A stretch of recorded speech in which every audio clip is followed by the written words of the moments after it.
1. Hello, this is Shaun Nordlie, Community Manager here at Hemlock Farms. Going to start with the Board of Directors meeting, which is Saturday, 8:30 start. It's a hybrid meeting. You can be in the conference center in person or else on Zoom for that.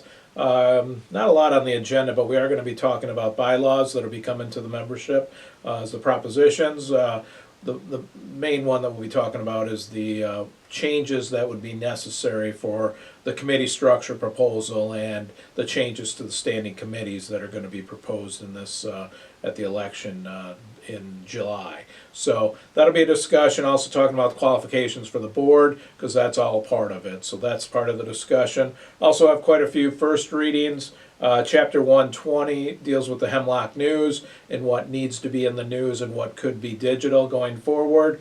Also, there's an amendment to the Handbook of Architectural and Construction Regulations. What this is a document, basically a checklist that management would go over with members and contractors whenever there's new construction for homes, just to make sure that the contractor and the members understand what they'll need and what has to happen through that process of building a new home out here at Hemlock Farms. And then also Chapter 188, which is recreational facilities and putting a bunch of codes all together in one. So those are all in first reading. Hopefully just move to second reading and then we'll go from there. So again, the board meeting, 8:30 start Saturday, in person at the conference center or else on Zoom for that.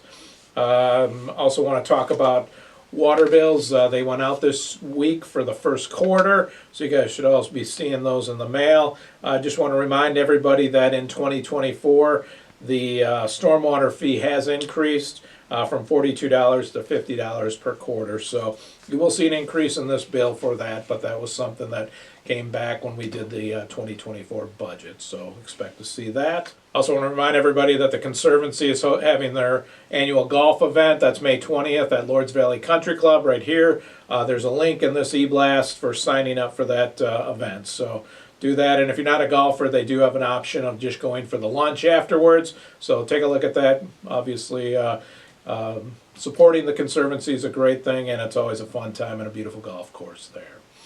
I want to remind everybody that May 1st, the board candidate packets go out. So if you're interested in becoming a board member, those are starting to be available as of May 1st. And those will be due by 2 o'clock on May 22nd. So if you're interested in that, just check that out here at the administration office, get that packet. You'll have to get your signatures, but there's also information in there about what all it is to become a board member for that. Also want to give an update on the work session that we had last week with the Board of Directors and the water company staff last Saturday. It really gave the opportunity for the board to learn from the water company staff exactly what's been going on since January 11th when DEP came on property and notified us of those violations that we had for low residual last year.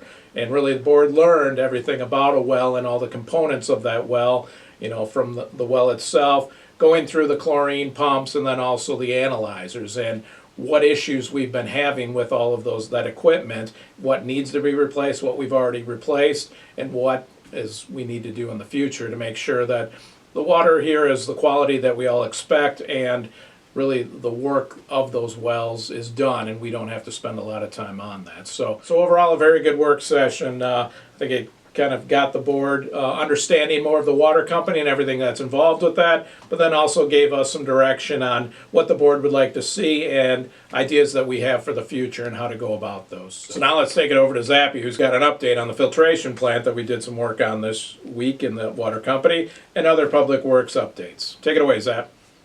Hello everyone, this is Mike Proctor, your Public Works Director here at Hemlock Farms. Let's talk the water department. As you all know, we scheduled maintenance at our filter building on Wednesday, April 24th. Our licensed water operator, senior tech, and myself made sure that everything was in place, depressurized and drained, so that when our contractor showed up at 7 a.m., there was no delay and they were able to begin the process. Let's go over a few of the items that were replaced. 2 new globe valves. You may ask why.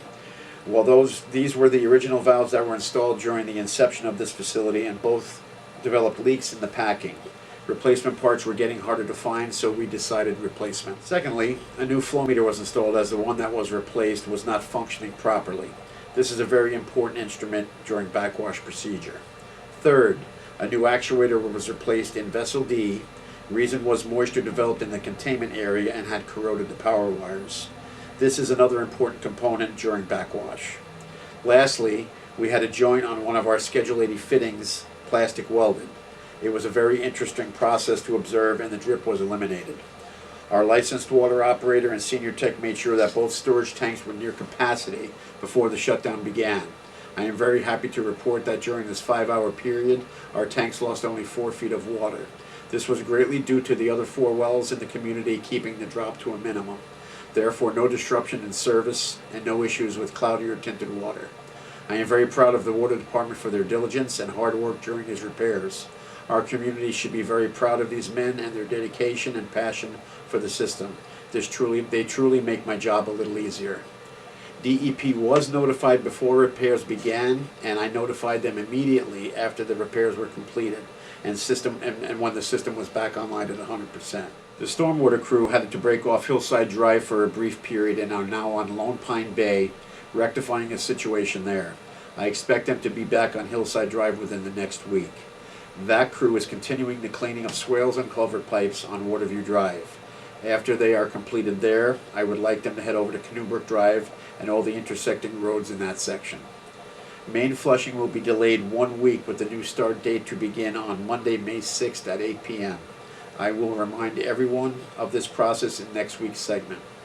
Just to reiterate, we will let our residents know of the crew's nightly locations. Please know that you may have tinted or cloudy water for a very brief period of time after your section has been flushed. When I say brief, I am calculating maybe 5 to 10 minutes on this issue. If it does go for a longer period of time, please call Brianna at 570-775-4200, extension 113, and she will contact me to have a tech come over to address this issue. Spring is here and grass cutting has begun. The roads and grounds crew is hard at it already. They know once they started, it's their baby for the remainder of the season. Shoulder mowing has also begun. A reminder, please use caution when approaching these machines, and most importantly, the men. Our guys want to go home to their families after a hard day's work. That's all I have for today, everyone. Please enjoy the warmer weather. Be safe, and thank you for your kind words and support. Thanks, Zap. Getting busy out there. All right, how about Nicole now with any of our recreation information? Hey everybody, Nicole Pernesti, your Assistant Rec Director here at Hemlock. Just a few things today. I wanted to start with our Hemlock Hurricanes swim team clinics. So those of you that are going to be returning this year to join the Hemlock Hurricanes, we do have swim clinics on Sunday nights starting Sunday, May 5th with Coach Abby from 5 to 6 p.m. So you can register for that in the administration office. It's going to be May 5th through June 9th from 5 to 6 p.m. So make sure you register for that so you can sharpen your skills before the season starts this year. Okay, let's talk day camp. Everybody take a breath. We got this. So, day camp registration begins Saturday, May 4th at 7 a.m. at the administration office and online. Now, to get that process started, we are sending out an email today that will have a pre-verification form for you to fill out. Because as you know, in order to sign up for any of our programs, you have to be pre-verified to make sure that you're a member in good standing. So you can click the link in the email to fill out the pre-verification form. That email does not pre-register you for anything. All it does is speed up the process a little bit so that we can verify, make sure you're a member in good standing, and then move forward. So once you fill out that form, everything goes through the process, we check it, you're good to go. You'll get another email that says, okay, now you can register for day camp. So this form has to be filled out if you plan to register online. You will not be able to move forward with the registration process until this is done first. So consider this your step one, is that pre-verification form that's going to be in your email. If you plan to register in person, you can speed up the process a little bit by filling out this form and bringing it with you. If not, that's okay. The ladies at the front desk will definitely be able to take care of that, verify you, you'll be good to go. Okay, so to be clear, with this pre-verification process, you have to have that form filled out before noon on Saturday, May 4th. So this is your step one if you're planning to register online. Without this step one, you won't be able to move forward. So I want to be very clear. So come closer. Step one for day camp registration online is the pre-verification that must be filled out before noon on Saturday, May 4th. So louder for those in the back. You must have the pre-verification form filled out by when? Saturday, May 4th at noon. Okay? Okay, so now exhale with me for a minute. Okay, we're done talking about day camp. After the stress of day camp registration day, you can take the family to the steer barn and watch the Trolls movie. Sponsored by the Youth Center, so bring your own snacks, dinner, drinks. It'll be a great time, a great way to unwind and relax after registering your family for day camp. So we'll see you that night, Saturday, May 4th. Movie starts at 7. Back to you, Shaun. Okay, thanks, Nicole. Can't believe day camp registration's coming right up next week. So that's all we have this week. Everybody have a good weekend. Warm weather coming next week. Take care.